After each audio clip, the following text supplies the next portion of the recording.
17 SIPBలు పెట్టి 283 ఆమోదించాం కంపెనీలన్నీ.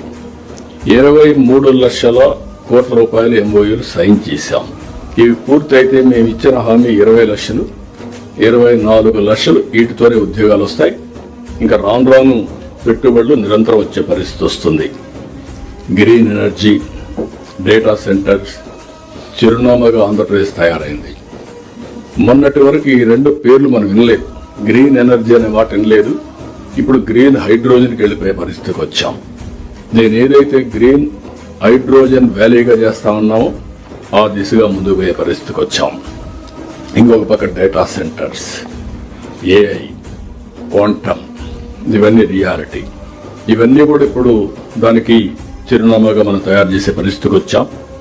Big investments, Google, ArcelorMittal, renew, అదే మరి BPCL, ఇలాంటి బిగ్ కంపెనీస్ అన్ని ఆల్మోస్ట్ ఆల్ ఇండియాలో ఉండే all top groups, big corporates, they are all in Andhra Pradesh now. దీనికోసం మనం చూస్తే రోజుకు ఒక ఒప్పందం, వారానికి ఒక శంకుస్థాపనలు. శ్రీ సిటీలో క్యారియర్ ఎస్టేట్ 2020 దేశంలో తయారయ్యే ఏసీల్లో 80% మన దగ్గరనే తయారవుతాయి. అలాంటి చాలా వాటిలో లీడ్ ఇచ్చాం. అంటే దేశానికి మనం ఎండలు ఎక్కువ ఉంటే కూల్నెస్ ఇచ్చే పరిస్థితికి వచ్చాం. మీరు గుర్తుపెట్టుకోవాలి ఇన్నోవేషన్.